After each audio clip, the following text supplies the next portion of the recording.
Welcome, podcast listeners. It is episode number 437 of the Fret Talk podcast. You are here. Check that. I've already checked it, Lee. We're all good. You are here with your host, Mr. BudgetPedalChap. That's me.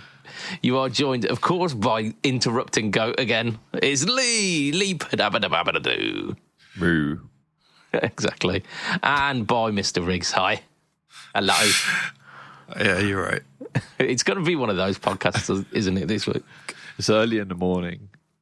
It is. It is. Yeah. You would expect us to have loads of pep and vigour.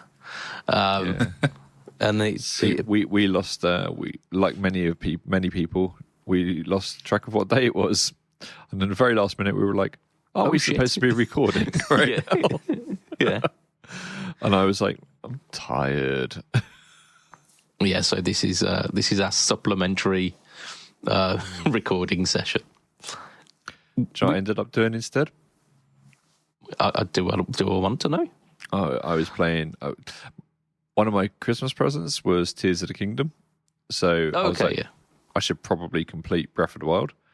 And then I realised I hadn't picked it up since like 2023, so I was like, let's complete this.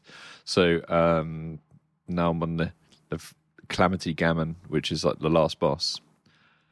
And that's like Tommy Robinson, that isn't it? The Calamity Gammon. Not Gammon. What's his name? Gannon. Yeah. Thought something wasn't quite right. Yeah. Right, let's talk about our sponsor. Let's get this thing officially started. We've, of course, sponsored by affordable.co.uk, who brings you pedals from Demon Effects, JSA FX, Mosky, Joyo, 4D, K-Line, Nux, Movil, Chord, Vave, AM Effects, and Affordable pedals. Congratulations on your guitar stuff of the Annam win. All at amazing prices. They're a UK company with all their stock ready to ship in fantastic recyclable packaging. Check them out at affordable.co.uk. Gentlemen, we start the year of 2026 As we mean to go on. We fucking don't. We start with some shit news. I really hope this is not the way that 2026 carries on. Yeah, absolutely. I mean, this was kind of arse end of 2025 news, really. As someone who works for a bass company. So Hofner, well-known German luthier. I mean, well-known is... Yeah. No, well-known, definitely. I mean... they've got notoriety, but apart from the very thin and the violin bass, not sure I could name you much more. Didn't they do the headless one as well? That's Gibson. Oh, ba-boom. He's back. He's back, people. No, realistically, when you mention Hofner to me, I think Paul McCartney. And I think that goes for a lot of people. So they're kind of filing for insolvency at the moment, which doesn't mean a great deal just yet. However, they've got kind of 3 months to make it a thing, haven't they? I don't know how it works. No, I'm going from their post on what looks like Instagram. Yeah. They're saying they filed for insolvency on the 11th of December 2025. They'd like to clarify a few things. They're not discontinuing production, distribution on the media channels. In Germany, there's a 3-month period before actual insolvency procedure is opened. This period offers the opportunity to consolidate the company and restructure it for a better future. So, possibly a more streamlined version of Hofner will appear, but it's not looking fantastic. No, I think at some point they mentioned, there you go. So our company's been going through some difficult periods, especially since the introduction of the US tariffs. So I'm assuming they were relying heavily on US sales to prop their current structure up, and then with the tariffs coming in, it's just a bit too much for him to take. It's not a great situation to be in. But like I say, when I think about Hofner, there's one instrument that crops to mind initially, and then like I say, I know of the Hofner Very Thin, which is like a 335-ish. Yeah, like a slightly thinner bodied 335-ish guitar. They're really cool, actually. I think I played one once, and they are peculiar to hold. Mm. I'm a dickhead, as you know, but I mean, explain further. Holner made the headless bass, didn't they? Not Hofner. And I'm like, because I don't really care too much about that side of things. Not care, I'm just not really into it. I care. It's not your area of interest. It's taken me a long time to realise that H is not an F. So yeah, there is a similar instrument though that Lee, the Hofner Shorty, which is the guitars and the basses that have got this really small body. I have one of them. Hofner Shorty. Yeah, is it's a full scale instrument, but it's a tiny little headstock. The body is just big enough to house, what it needs to. It's a tiny little travel guitar. And they're really, really good for what they are. We did work with Hofner and at Timepedia, so we had a lot of their guitars on there. So if you want to go ahead and hear what all the different Hofner basses sound like, you can go on there and try that, because Timepedia is still a thing. Mm. But yeah, I think that's where I played the Very Thin, actually. That would make sense. Do you have the one that's in the shape of the violin or bass, or do you have the one that's in the shape of like a blob? It's a bit of a small blob of a guitar body, yeah, but it fits in a standard kind of suitcase. Nice. I think I mentioned it before. I took it on honeymoon to practice for an audition for my current band. So, nice. That's it's a real shame to see a legendary company like Hofner struggling, especially because of why they're struggling. I think when you look at a company, they've got good instruments, and then suddenly they cost X amount more overnight. It's tough, I think. Yeah, they've got a very unique sound. Don't they? They're very different to other basses. They do sound like unique. My violin one. Yeah, they're the proper ones. They're my mate who comes over and we play together. Let's just say my bass player. He has one, and when he brings it, it's like it really does that jazz thing really nicely. It's a different scale length, if I'm right in thinking, and it's a short scale, I think, or is it a medium? Don't know, but I think generally you'd put flat wounds on there as well, so that helps the overall vibe, I guess, of that sound. You can't get that sound round sort of thing. So they make acoustics, like 6-string acoustics. I was going to say, as opposed to those solid body violin basses. But like proper acoustics, like fully acoustics. And they make guitars, like 6-string guitars, like electric ones as well. Yeah. That's the one I've got, the Shorty. It's not a bass, it's a 6-string guitar. Oh, is it? Yeah. But look, they make really nice guitars as well. How nice is that? Yeah, that's a Very Thin. That's what they look like. Yeah, but they're Very Thins are basses normally. They're not. Well, okay, but they are. When you think of Hofner, you think of basses, and That's what I was thinking when I was thinking about the very thing. Oh, okay. That's a really nice looking guitar, to be fair. It is. It is, yeah. What the fuck just Really, really nice. I really quite like that, actually. Yeah. I didn't know about this instrument. Nope. If I'm being completely honest, no. Well, there you go.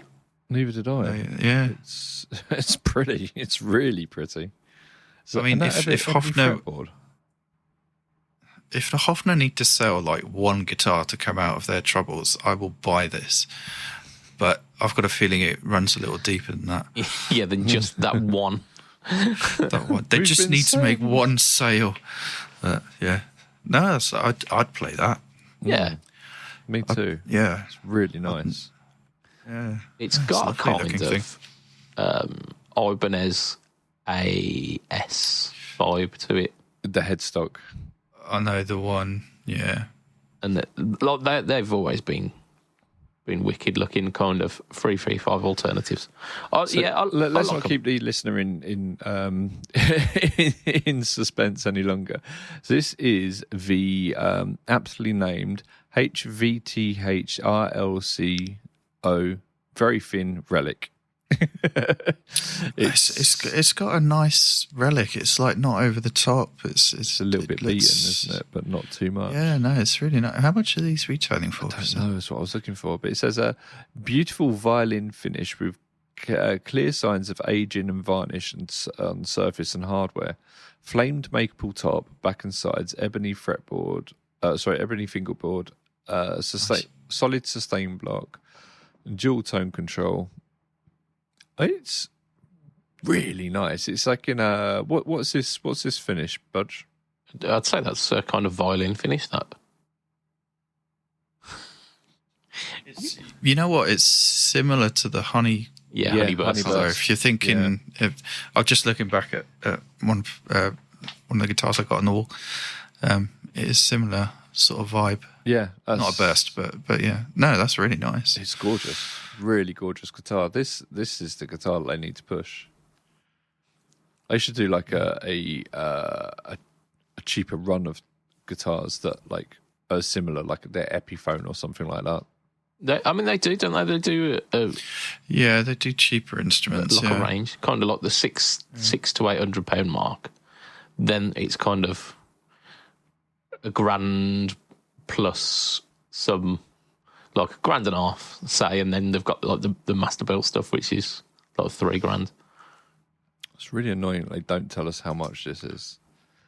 Violin varnish is the finish. Yeah, really, really nice. And I hope they manage to pull through. Yeah, look, it would be a shame considering the latter end of last year was we got Washburn had gone. There was another one as well, weren't there? Another G&L. Yeah. So, yeah. Leo Fender's second coming.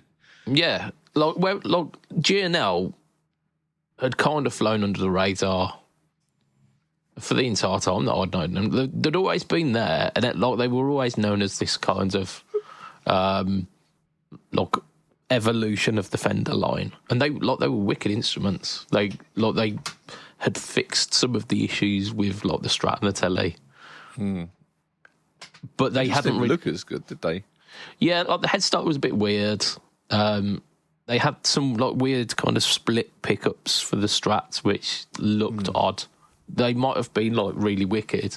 They probably had humbucking cancellation in single coils, but they looked weird. But they didn't have the artist recognition, so you could kind of see where they were going. And then Washburn had Nuno. I mean, they had a few other people, but they were predominantly known as the guitar that Nuno plays. And then because didn't he bring out his own brand though? He did, yeah, and it coincided with the time. However, it looked like it was already going that way anyway. So it was maybe that's why he pulled out. Yeah. But then it's kind of, it's looking like the same way for Hofner, isn't it? Like the one person that we know that plays a Hofner is Maka. Yeah. And although he's still playing that Hofner, he's not getting any younger. And he's not as relevant today as, say, someone else. Like someone else who's in a current gigging band. Like his band hasn't gigged for quite some time.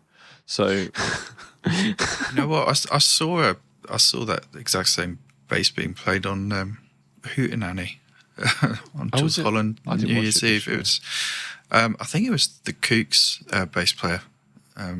Yeah, is it the Kooks? Yeah, yeah. He was playing, you know, the violin bass. Do you know what, Alex? We should go to the Hootenanny one year. Try and get tickets. I don't know how one gets tickets, but it'd be fun. I think people are calling for it to be canned, to be honest. But are they really? I saw an article somewhere. I mean, it might have been just a clickbait thing, but yeah, someone was saying it should be axed. Its time has come, sort of thing. But it was probably. It's probably, yeah. No, I don't agree at all. I watch it every year, and I have done for a long time.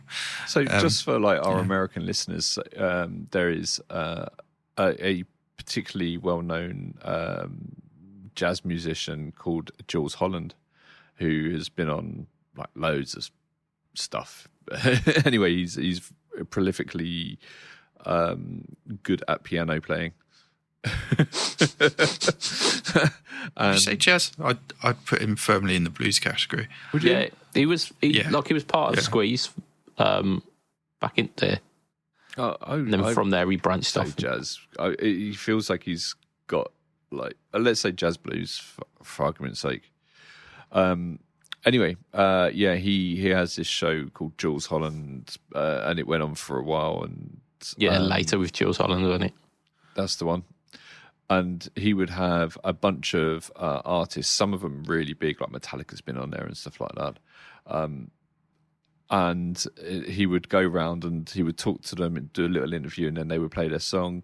And then different musicians would like intertwine with other people and do like weird duets and stuff. And it could be quite cool. It was just nice. And every New Year's Eve, they do a special, which is called the Hootenanny, where that's the one that has all the big names. Sounds so fucking like twee British, doesn't it? It does when you listen to someone trying to explain what it is. Yeah, how would you? Have I missed anything here?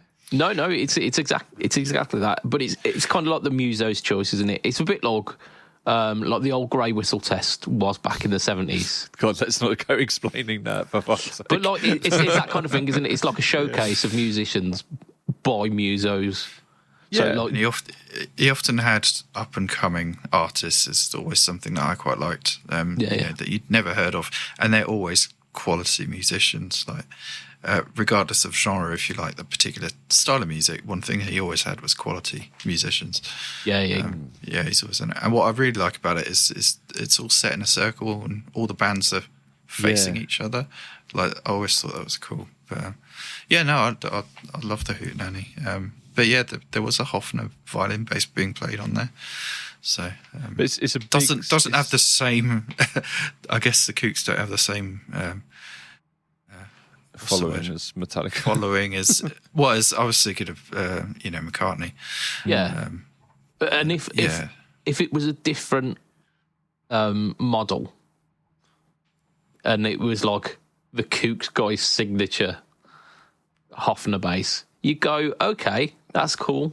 He's just using the one that Macca used because it's got this kind of this legacy behind it. Mojo. Yeah, it's kind of like the valor of the instrument, and it has it. Like it's much bigger than the Washburn thing because Nuno again, he's a bit of a Muso's guitarist, isn't he? Everyone knows who the Beatles are. Exactly. Yeah, and you probably, even if you don't know that it's a Hofner, you know that violin bass because it's the iconic. Yeah, absolutely. I mean, it's a bit like Rickenbacker as well. They kind of like rest a lot of their laurels on John as well, don't they? But they since then they've done other things like Paul Weller uses Rickers. Lemmy. Lemmy had the and the bass guitar side of Rickenbacker. They've stayed relevant for a long time because they are this big thudding rock sound. What did you call me? And you can't be if you've ever seen a live band and the bass player's got a rick, you can hear it. It's quite something. Very cool. I don't think that I have. Yeah, no, I hadn't until maybe about 3 years ago. Like seeing a local, a smaller band with a bass player rocking a Rickenbacker, and there's something about that. It just sounds tremendous. It really is quite something. Yeah, I've seen Motorhead a few times. And I've seen Motorhead as well. Yeah, back in the day. That sound is incredible. Back in the day. But Lemmy's sound was like the second guitarist, weren't it? It didn't sound tremendously like a bass. Oh no! It was just his own thing. Yeah. No, but it's what an absolute legend. And absolutely, yeah. Because Rickenbacker are more tied in with the UK than Hofner are apparently now with the US.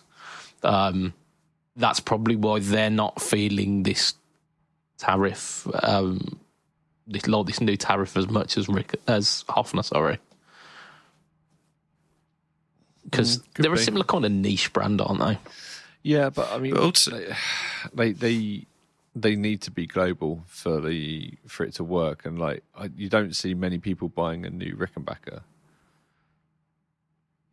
I can't think of the last time I've seen anyone buy a Rickenbacker. We very rarely ever speak about Rickenbackers on the podcast. Yeah, they're relatively rare, really, unless you're a guitar person. Yeah, but the thing I was thinking with Hofner, we're talking about the tariffs and stuff, but maybe they got a bigger problem with just visibility, I guess, because I'm pretty into guitars. It's no news, but I had never seen that very thin. Honestly, I'd not seen that. Yeah, maybe incidentally, maybe the marketing side of things is different. I did find a price. There's a second-hand one of that particular Relict one that went for over $2,000. So the particular one we were looking at is actually quite an expensive instrument. That's $2,000, not as much as I thought that would be. No, it's not. No. You can pay a lot more for something that's been relicked in a Fender. Yeah. If you got a 335 to the same spec as that. Oh yeah, $4,000 easy. Yeah. But then you're playing authentic at that point, so you've got to got to spend the extra millions of pounds. That's the authenticity tariff, isn't it? That authenticity tariff, yeah. I've paid it a few times. Not for me. We've spent a lot of time talking about Hofner. It is a sad thing to see, but should we talk about the other piece of news? the other one. The one other. Yeah. Both bits of news this week. Or do you want to do what we've been up to? Yeah, go on. I think it's probably pertinent to mention what you've been up to, Lee, because it's quite nice having that reset, isn't it? Yeah. I haven't been online all that much for the last couple of weeks because, doing all the socials for Fawn Sound Labs and for Rockboard and running Pedalboard to Doom, and we have the YouTube channel as well, all that sort of thing. A large percentage of my life is taken up on making other people happy. So you're like a digital massage parlour. You spend a lot of time online, don't you? Exactly. Yeah. With your job, yeah. And it's cool. I enjoy what I do, but you need a bit of a break now and then. Yeah. So to have a break, I did 2 16-hour drives across Europe. It's a nice relaxing. Well, we did break it up on the way to the UK. So we drove from Sweden to the UK, but we stopped over in Bremen in Germany, which is where Champede used to be. So I've still got friends who lived there and stayed over at my friend Emmanuel's house. Emmanuel Nor. And that was nice. It was nice to see him. We had planned when we arrived in Bremen to go to a Christmas market, because there's a market there that people come to from around the world.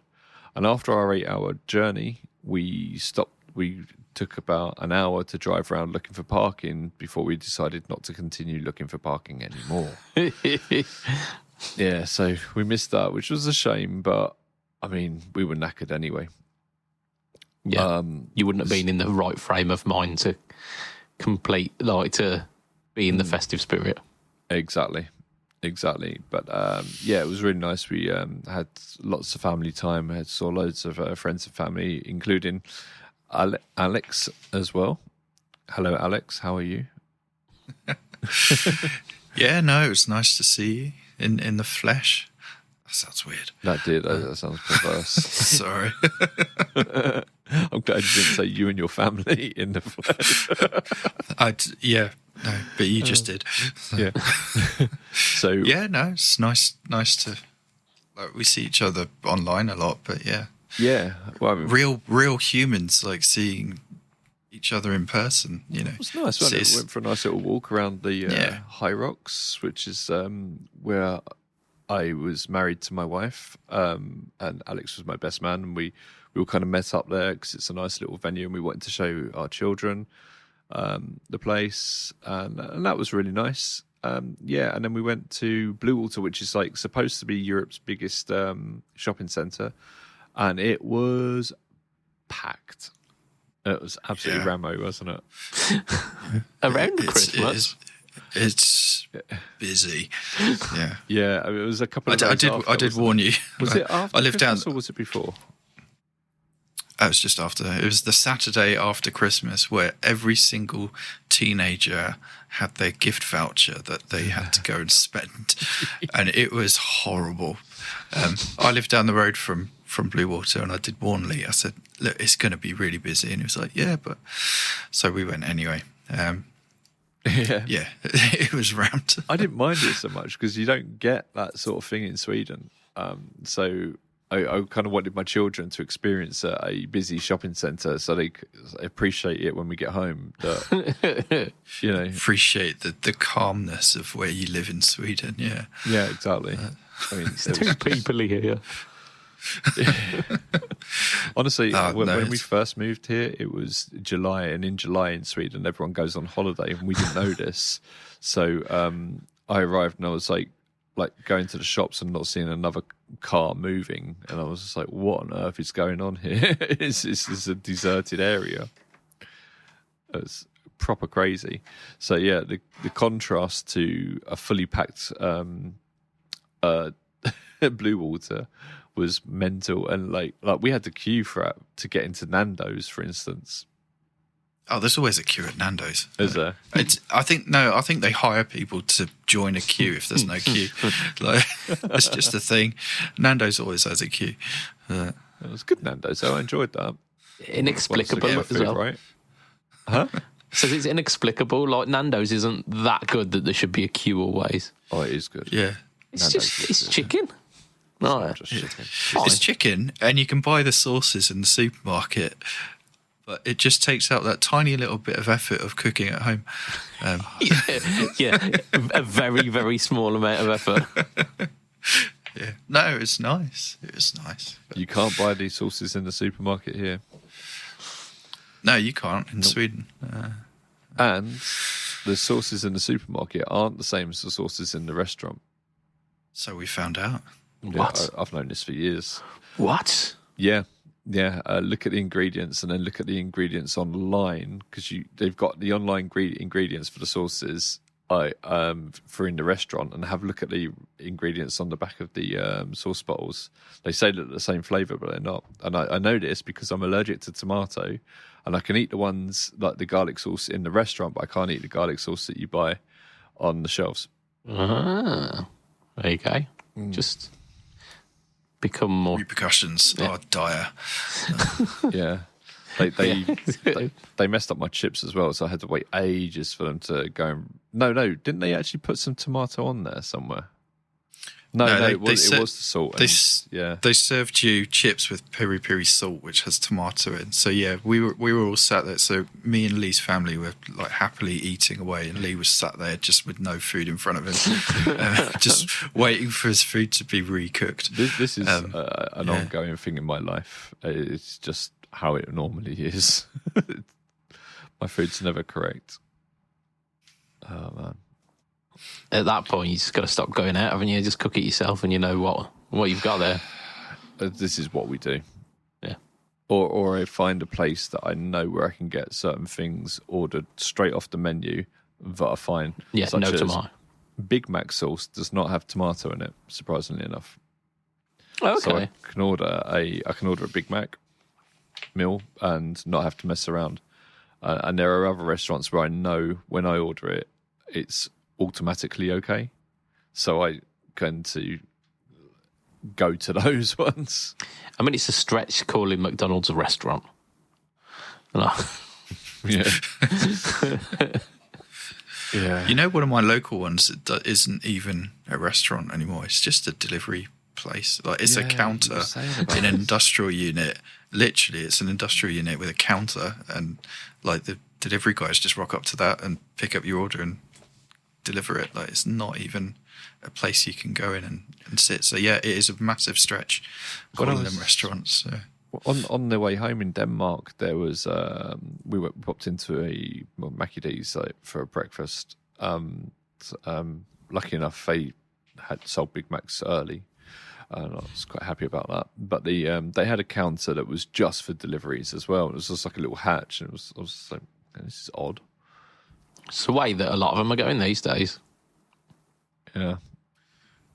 Oh no, that wasn't in Denmark. That was in Folkestone, actually, that we saw that. Yeah. The Denmark of the UK. No, I also went to one in Denmark as well, but we had to go and do some stuff in Folkestone that took a bit of time, and I was walking around with the kids, and I was like, who wants a double cheeseburger? So popped in there. Good old staple, the double cheeseburger, isn't it? Hey, you don't want to staple your Big Mac.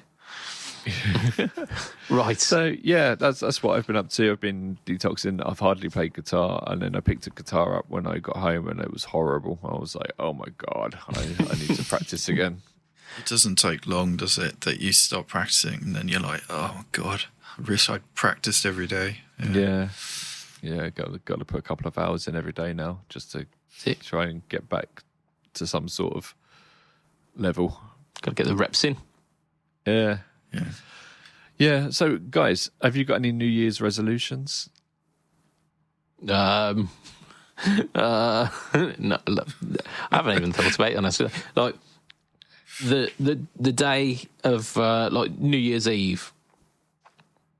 Like we had some people coming over for the next day, and the missus says, "Oh, like you can put the chicken in the slow cooker because you'll be up at midnight." Like it's kind of midway through the day. You're like, put the chicken in the slow cooker because like you'll be awake for midnight. Like, hang on, why am I awake for midnight? What's going on? Like, are you just assuming that I'm going to stay up and play video games like I have been for the past week? She's like, no, it's New Year's this evening. You took it directly as an accusatory thing, didn't you? I did, yeah. Yeah. Yeah. But I did stay up, and the chicken was lovely. Thank you for asking. We had 3 Christmas days because we had a mini one on Christmas Eve because you celebrate Christmas in Sweden on Christmas Eve. But even though we were in England, we had like a mini Christmas Eve, Christmas on Christmas Eve. We had Christmas Day, And then on Boxing Day, we had family come over, so we had another Christmas Day, and I couldn't even eat dessert on Christmas on Boxing Day. It was like Vicar of Dibley in it. Yeah, exactly. I was dumb. I mean, we are pulling out some obscure British, like niche bits of info today, aren't But we? it's Christmas, isn't it? That's when we get the most patriotic, isn't it? Is drunk? I get really patriotic. My wife's nan, who we were staying with, had bought in a bunch of alcohol for me to drink. I don't really drink. I didn't touch a drop of it when we were there, and I was like, I'm so sorry. I've got too much to do, and I've got a lot of driving to do, and so I just didn't really. Yeah. You know what? We picked up loads of like for example, stollen bites. You know, you think, oh, these would be nice, and Sainsbury's cannot make a nice sort of cake or anything without putting alcohol in it. It's mad. Like, we're going to open this thing, and then we looked at it. It's like, hang on, and then it says on the back contains alcohol, and it's like you know, I don't drink a drop. So even in ingredients, like, I'd rather not. And yeah, we kept on looking. So basically, we ended up like re-gifting stuff that we bought because we looked at the packs and they had alcohol in them. And so yeah, some of our family got cakes with. Well, boozy cakes, basically, for Christmas. Because we bought them, not realising. We were re-gifted alcohol as well. Like, some of our family members that came over on Boxing Day were like, does anyone like gin? I was like, not really. I was like, oh, we were hoping to give this to you because we don't really drink. And we were like, does everyone think I'm an alcoholic? So. Maybe they just assume they just like meet you and think, yeah, Lee, he drinks. I've had this with drugs as well, right? I don't do drugs. It's not something I do. I've been at gigs and at parties where people just come and hand me like mirrors with cocaine on, and they're like, here, and I'm like, yeah, no thanks, and they're like, what? As if you're the weird one. Yeah. I always get asked for lighters because, like, I don't know if it's the way I look, but people assume I smoke. Like, and it's like, no, it's just cold outside. Like, you know.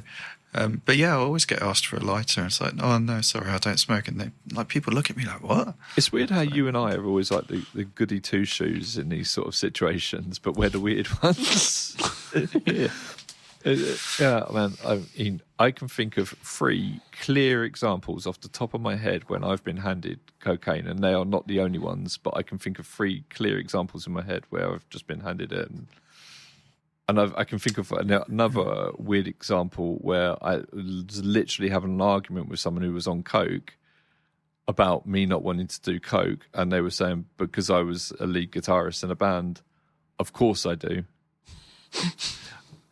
I had to be told, and like at gigs, like I'd just be oblivious of how many people around me are doing drugs. Yeah. like literally. Okay, I won't mention a particular person, but yeah, I had to be reminded. It's like, oh, by the way, that person was doing this and that. I was like, oh, really? Oh, that might explain why they were so friendly or whatever. Yeah, I for me, like, I don't touch them. Completely oblivious to other people whilst they're on them as well. Like, I don't realise. I just assume that people are, you know, a bit merry for, you know, maybe they've had a drink or two or something. Are we naive, or are we just innocent, or innocent, a bit both? Yeah. No, I remember one gig in particular, and one of the guitarists from the other band, like, had a really long chat with me, and I'd taken my earplugs out at that point because I thought it's the end of the night, it's not too loud, it'd be fine. And he talked at my ear for like a good 30 minutes about you know, various technical things. You know, it was interesting.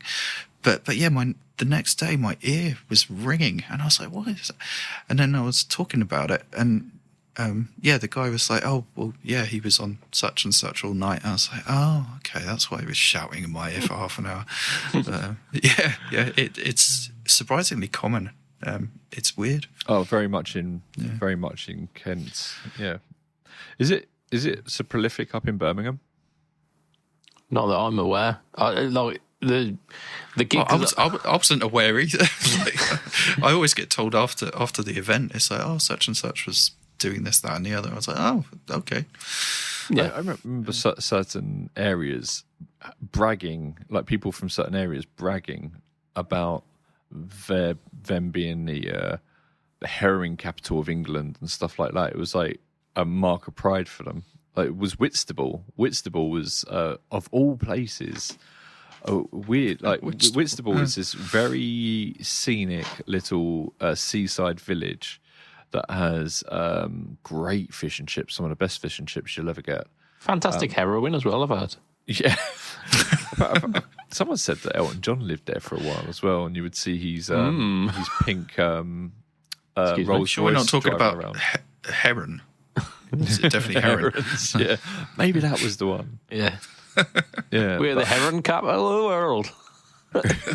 They don't talk like that in Whitstable. They talk like me in Whitstable. But yeah, I mean, that having bragging, and Edinburgh was famously like of the UK, the heroin capital of the UK. Was it? No, I thought it was Glasgow, wasn't it? I think it might have been Glasgow, actually, somewhere in Scotland. Glasgow to me would make, sorry Glasgow, but yeah, it would make more sense than Edinburgh in my mind. But we know that. Why is it that we all agree that? Why is it we all know that and go, oh yeah, it's Glasgow?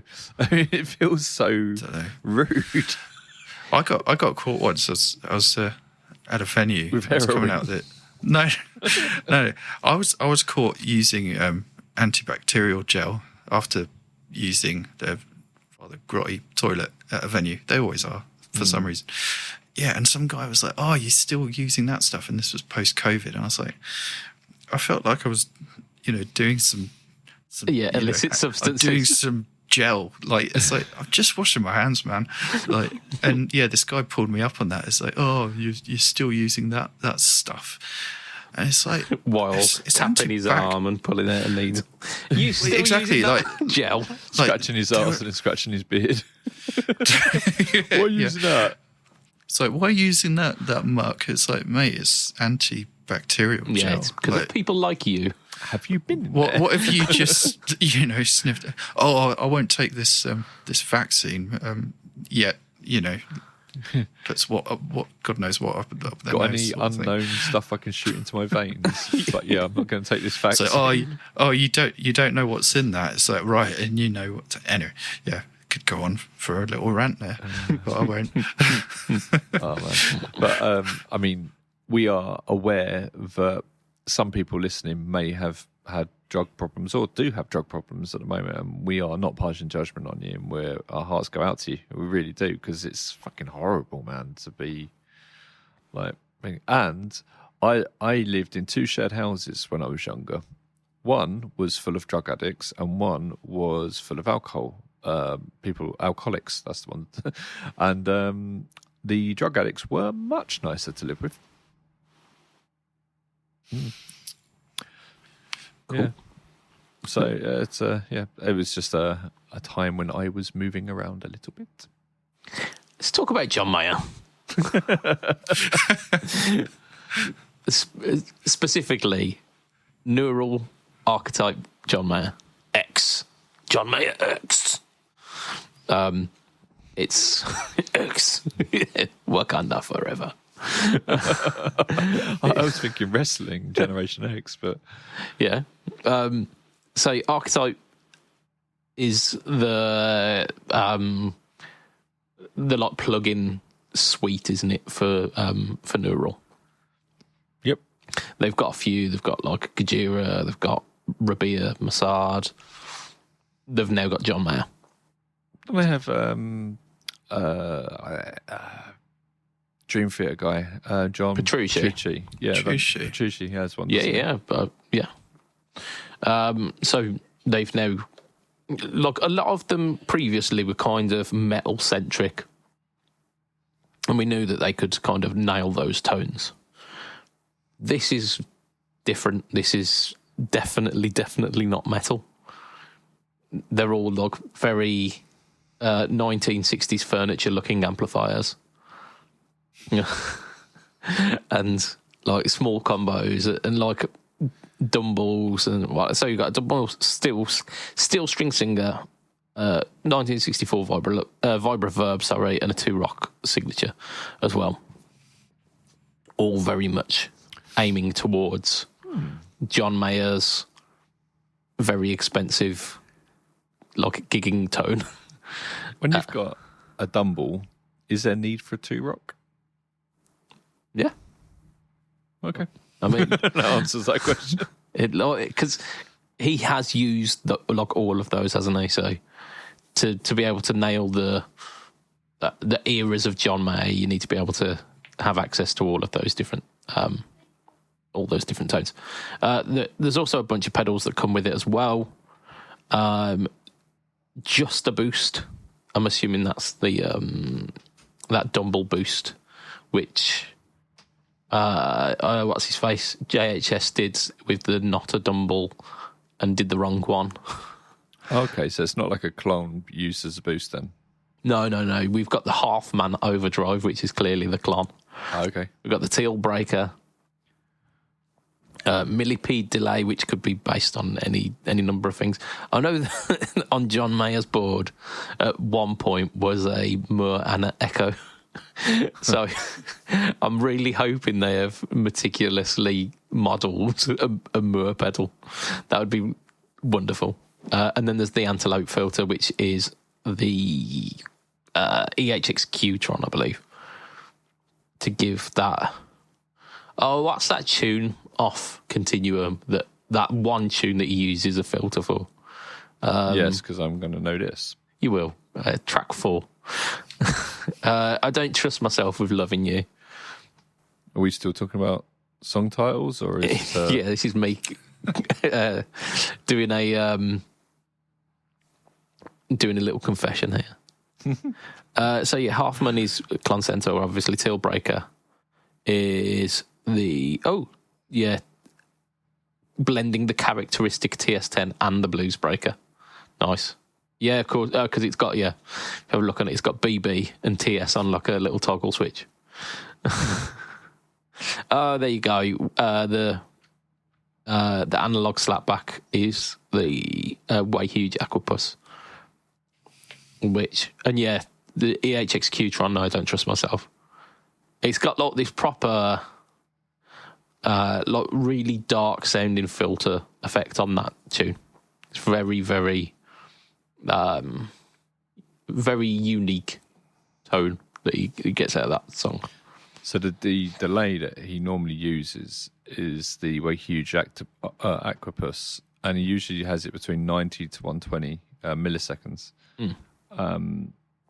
So he has it quite low.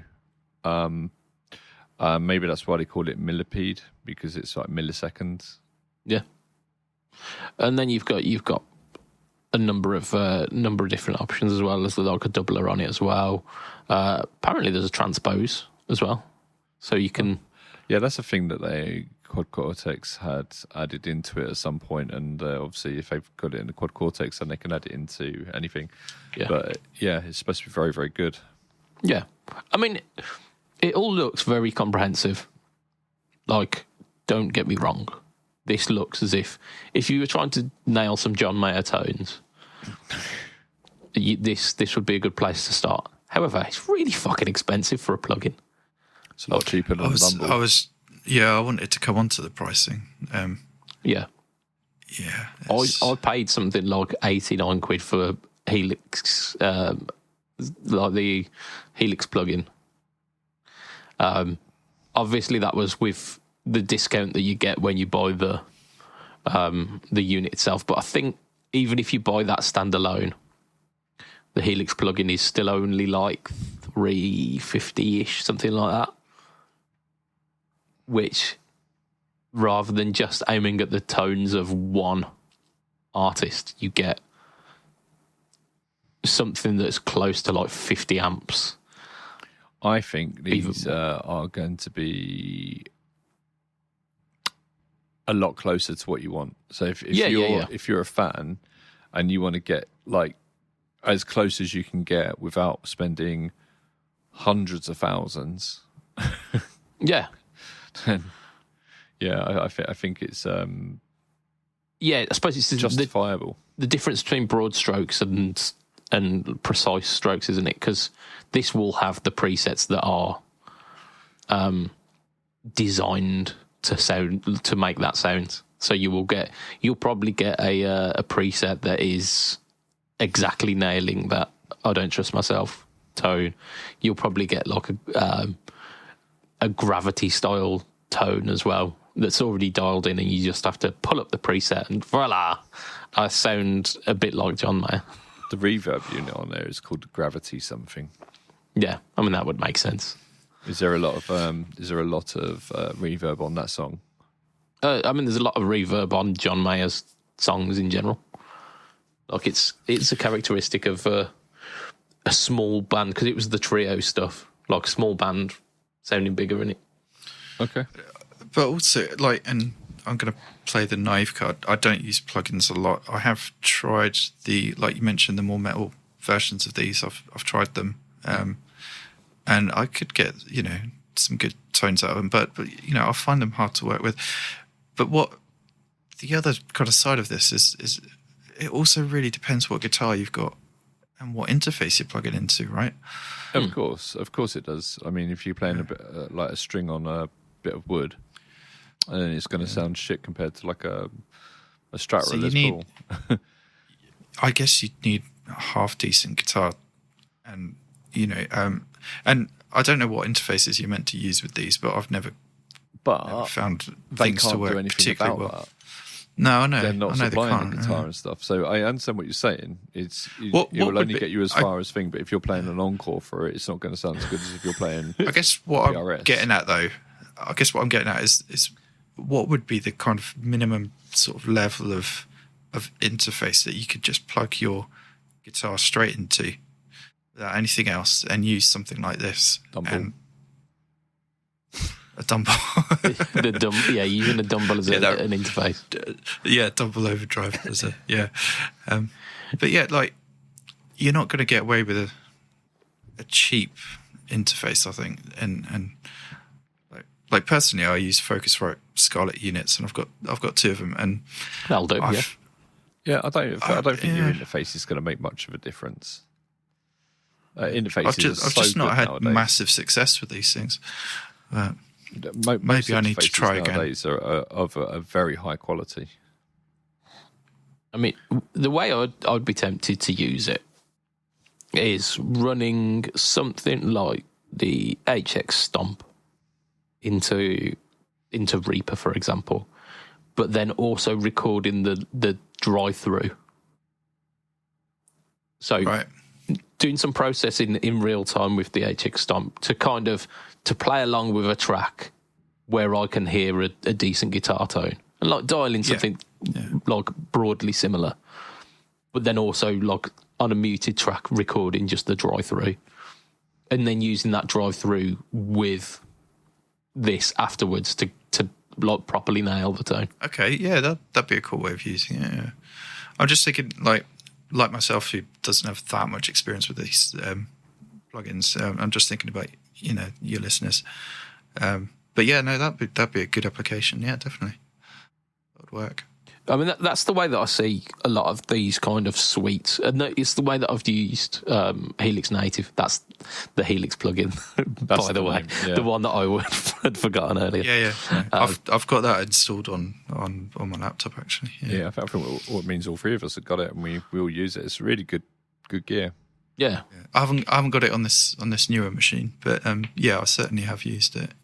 Yeah, so I've used it in the past for like pedal demos where I've recorded through the standard sound that I've got, which is like a Fender twin reverb or some kind of decent sounding Fender clean tone, but then later on run it through Native and applied like a Vox to it or a Marshall kind of tone to it, so that you get all of these different amp, like how that pedal responds to all these different amp tones. And then you can, as I guess, as you're playing the affected dry track, you can then tweak things whilst it's playing. So you could really nail that tone. Because that's another thing when a lot of these things, like you tweak something, you play something, you tweak it, you play, you tweak, you play, but it's a lot easier if you actually. Yeah, if all you're doing is the tweaking bit. Yeah, you're just doing the tweaking whilst you're listening back to that. Yeah, no, I like that. I've never tried it that way around, so that's probably really good advice. It's the same as mastering an album. Like you're not mastering on the fly, are you? You got the song and then you're tweaking it afterwards. Yeah, I guess so. Yeah, Yes. Actually, yeah. Incidentally, the Line 6 plugin is the one. I'm not paid by Line 6. I've mentioned them and I do like them a lot, but it was the one plugin that I actually had the most success with, personally. So, yeah, you can get some banging sounds out of it. Yeah. With any luck, this year we'll be getting our hands on the stadium, so we can give a full rundown on that. I'm quite excited about it. Maybe, if we're lucky, we might get our hands on a Quad Cortex as well and be able to actually compare the two. That'd be really cool. That would be. Compare them, yeah. Very cool. Yeah, the new kind of stadium tones, like the amp tones from the stadium against Quad Cortex tones, would be very nice. Because we did a video quite a few years back. You and Josh. Yeah, where me and Josh. So we had a day where Josh played the HX Stomp for the first time. Like I brought it around to him, and he played the HX Stomp for the first time and made a patch using it. And I played his Quad Cortex for the first time and made a patch using that. And we switched modelers, and we were like, actually, this is really cool. I went for a low gain bluesy kind of clean, like crunchy clean tone. He went balls out metal. So comparing apples and oranges, but it was a good experiment. I do find a lot of this stuff can do metal quite well, but when it comes to lower gain stuff like you just mentioned, low gain bluesy edge of breakup sort of stuff, I think that's where you can hear it's not quite right. So the nuance. I'm always open to anything that can get anything anywhere close to that. You just reminded me of something. About 3 years ago, maybe longer. Yeah, actually, definitely longer. It was quite a few years ago when we were on the podcast, and I said, I predict that there will be memes about low gain because there is a TV show that will be starting up, and one of the characters on there is called Low Gain. And I predicted that there would be lots of memes about it because I said this TV show is going to be as big as Game of Thrones because it's amazing. It's based on one of my favourite books. Well, that show's been cancelled now. And so you predicted something that didn't happen? Yes, I did. Yeah, right. And I'm quite sad about it, to be honest. Call you Uri Geller, shall we? You can call me what you want. But yeah, that was the wheel of time because they really fucked it up. Yeah. Beautiful? Not beautiful at all. Very sad. Unbeautiful. Yeah. Maybe one day they'll do it again. And then it will be bigger than Game of Thrones. I mean, as long as it doesn't do the shit show that was the last season, fuck's sake. Oh, man. I heard somewhere that they're going to retcon the last bits and redo it. Yeah. They'll have Jon Snow wake up and go, oh, it was all a dream. Maybe they'll do an episode where you can't see anything. That'd be cool. Okay. Do you not remember that episode? It was like... From the point of view of the guy who's blind? Or No. There was a battle, but it was at night time, and it was so hard to see anything that everyone was like, what the fuck is this? Everyone was sitting like yeah, what's going on? Yeah. Do you not remember that? It was brilliant. I remember a battle being like dark and quite too much. Yeah, it was like this. Yeah, like on one of the episodes of the last season. The one where they were. Up the north. Like in the siege of the kind of the Night King. We're getting into Game of Thrones stuff here. Like we did a lot of kind of not guitar related stuff. A lot of tangents today. I mean, it's a Saturday and we're just hanging out with our mates after Christmas, and no one's in a really like a work mood right now, are they? Indeed. Let's talk about the only bit of actual like. This was cool news. I mean, Neural make good stuff, man. Neural do make good stuff. You've talked yourself out of this. I just don't like John Mayer at all.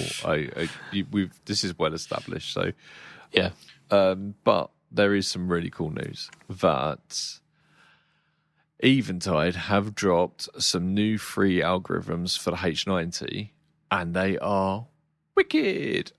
Yeah, and the 9000 as well, isn't it? Yeah, exactly. So for the H90 and the H9000, which is the rack-mounted big boy version, but I think the H90 is just as powerful. I'm probably wrong about that. But they give your H90 the ability to work a bit like the microcosm stuff. So that's pretty cool. So it gives you all these granular effects, and these are very modern sounding effects which you're either really into or you'll budge. And it's I mean, you're saying that they are modern sounding effects. How long has the microcosm been out? Microcosm? Yeah. What, like 5 years? Yeah, modern sounding effects. Are you saying that in the world that we live in, where most people are releasing fuzzes to sound like 1960s fuzzes, something that's been around, it's been around longer than 5 years, but saying that something from 5 years ago is modern is incorrect? Yes. So that's pretty much the crux of my my argument there, Lee. Yeah, you're wrong. So you've got 4 main types, but then they're broken into different patches, which you'll get. So you've got Cosmic Web, which says create shimmering granular delays and ambient reverb textures that stretch and bloom. These descriptions do not do justice to the actual sounds. These are things you have to hear, and I strongly suggest if you're interested in this, go and look at the Eventide videos. They've done a short one and a longer one, so you can get like a bite-sized thing of what does this sound like, or you can get look, this is what you can really do. The second one is called Glitch, so it says combine and I thought it said aliasing. I thought it said anti-aliasing. I was like, what? So combine aliasing and pitch jumps for rhythmic and reactive fun. Okay. And then grain mod, bring movement to your mix with evolving modulation across every grain.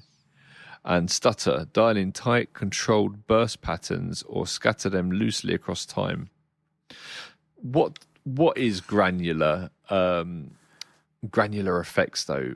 Like, how would we describe that for listener who might not know what the fuck we're talking about? Like gritty, gritty ambiances usually. It breaks down the notes. It breaks down the tones into things that are there, but it kind of pixelates them. Like audio pixelation is kind of the best way of describing it. It's a bit like perfume adverts, isn't it, where they like trying to describe what something smells like, and they just don't even bother because it's so difficult to do. They just go, yeah. It smells like David Beckham's balls. But they do, don't they? Oh, there's a man in an ocean, and then there is a woman made of gold, and by our perfume? ? But I mean, with many effects, you can describe them. Like, what does flanger sound like? Wow, wow, wow, wow.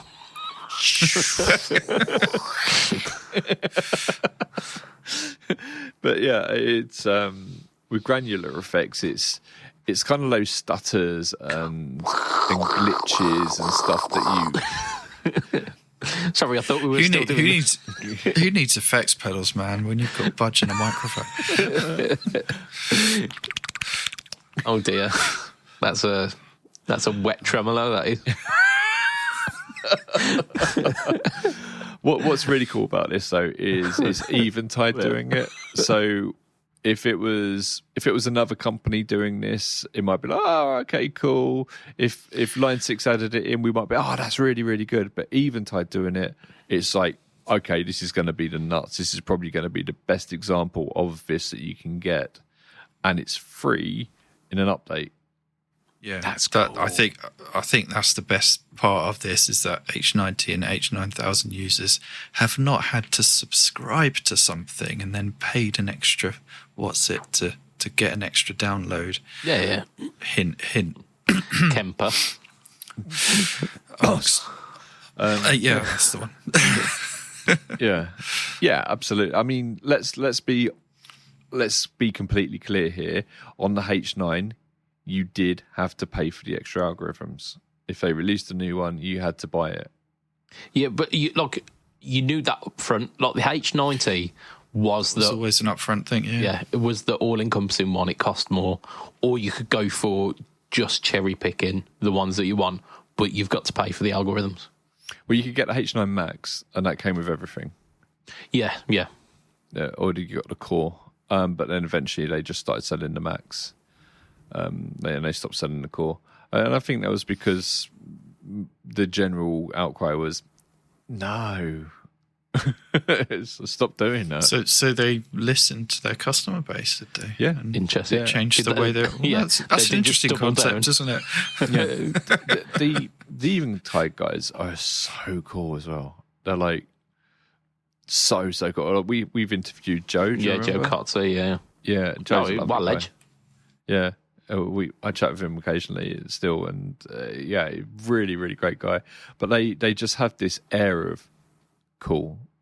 It's so hard to say. It's something we will never manage.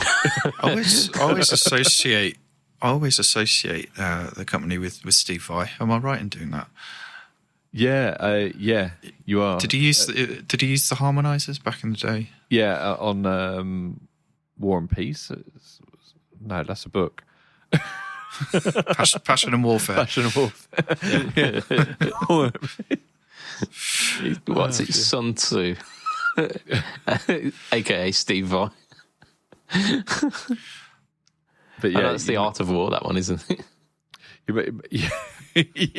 The Art of War and Peace. Maybe his new album. Fucking hell. I want to read that. It's one of those books I've kind of like want to read, and I'm not sure why. Yeah, like I can understand it. Like the Iliad and the Odyssey, I read them once, and I was like, I just like books. Books are cool. Yeah. This is my pedals are one autistic thing, books are another. Yeah. I mean, there's definitely crossover, isn't there? There's definitely crossover. Yeah, pedals come with manuals. I tell you who's my favourite Eventide user. Me, thank you. It's Jodie Foster. Oh, yeah. I love that film. Oh, my God. Oh, sorry. It took me a second there. Wow. Yeah. That was brilliant. Saving the world by dialing in. What is it? Was it the harmonizer? It wasn't saving the world. It wasn't the E9000, H9000. It was the predecessor to that. The E9000 rack mount. It was the predecessor to that. But I know people who have studios that still use the them. It was the black one, wasn't it? What was it called? Yeah. It had big lots knob on it. Yeah, a big dial and lots of like button presses. Looked very sci-fi. I wonder if it could be a new thing. You know, like how some people find like glitches in movies, like gas canisters in chariots in what was it, Gladiator? I think it was. But, or was it Ben-Hur where someone was wearing a Rolex? Yeah, something like that. But it should be a new thing. Like try and find guitar equipment in sci-fi films. What's strange though is it I mean, it actually makes sense for what she was doing, because she was listening to incoming signals, and that Dialing in allowed the her reverb. to it allowed her to distort the sound and do whatever she wanted with the sound in order to kind of like try and find hidden signals in there. So a bit like we were saying, like this destroys your signal. Like she could do like harmonizer on it and see if there's hidden stuff on there. He's pulling it back round. Bless him. It makes more sense than it does on thing. It's not like there were fuzzes and stuff like that used in Star Trek, where and old sci-fi programs where you can see them like pressing the buttons on an old fuzz and stuff like this. That's pretty cool. So it does make more sense on what was the film? Contact. Yeah, it makes more sense on Contact than it doesn't, or than we give it justice for. It's a good one just to take the piss out of. Anyway, talking of taking the piss, I reckon it is time to wrap up the standard podcast. We're going to continue over on the page a little bit later on. So if you are one of those members, join us over there. We're of course going to extend a thank you to you listeners for making it this far in the first podcast of 2026. Thank you very much. We're going to extend a thank you to our sponsor, which is affordable.co.uk. Just check them out. Like, they've got some banging stuff. And of course, like hammers. I don't think they sell hammers, I'll be honest. So I'm going to extend a thank you to our Patreon backers who, for as little as $2 a month, you can be part of the premium exclusive crew, which gets you access to the bonus Patreon podcasts. Our premium people are as follows. We've got Mr. Adam Yeomans of Chef Don't FX. We've got Mr. Hugh G. Rection. We've got Mr. Mike Oxlong. We've got Mr. Gary Goldencock. We've got Mr. Ben Fletcher of Fletcher Pickups. We've got Mr. Brian Gower of the Tone Jokes podcast, of the Second Button podcast, and the Off the Rails podcast. We've got Mr. Diabetes Foot. We've got Mr. Jason Morton of Jason Morton 82 and of at PBOD. We've got Mr. Gareth Brand. And we've got Mr. Johnny Cambridge. And then there is also an option for... What? Do you not remember from Dude, Where's My Car? I don't. I'm Dan. Well, we've also got the free Patreon tier, which if you want to just show a bit of support, get your name read out on the podcast as well, you can be part of this crew, which at the moment we are still running the competition for the Hello Sailor Hot Toddy. We will be doing a live drawing of that. I think we might probably do it on Patreon if I can figure out how to do it. But we'll be doing a live draw of the winner of that very shortly. I'll make all announcements over on Patreon and I'm make quite it tall, actually. Is what? Sorry, you said shortly. I said I'm quite tall, actually. You are, yeah.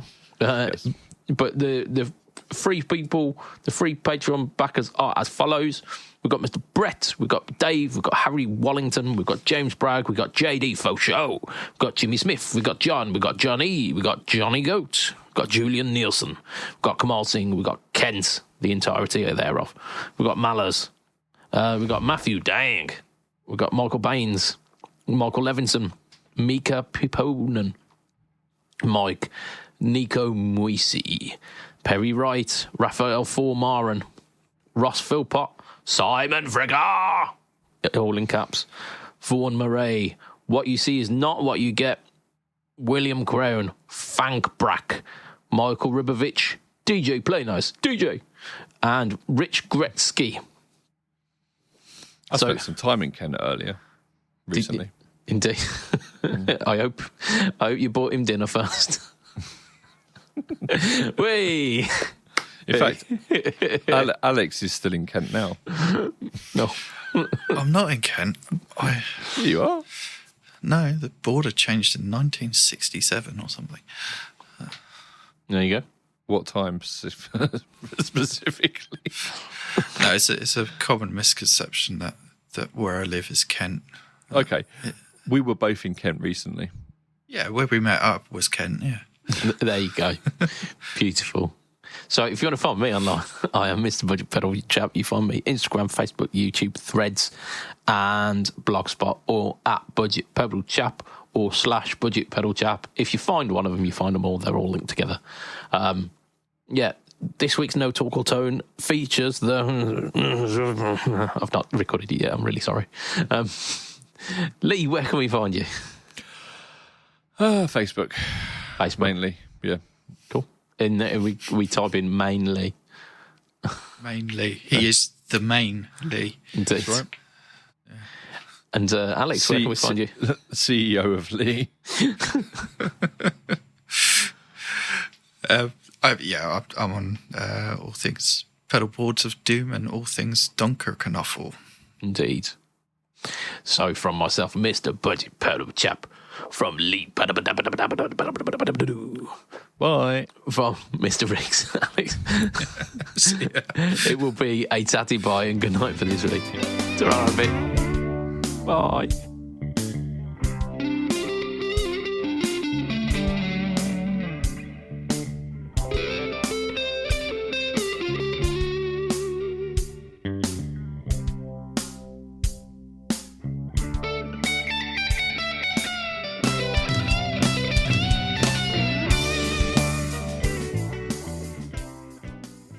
This morning, I coughed up a pawn, a bishop, and a rook.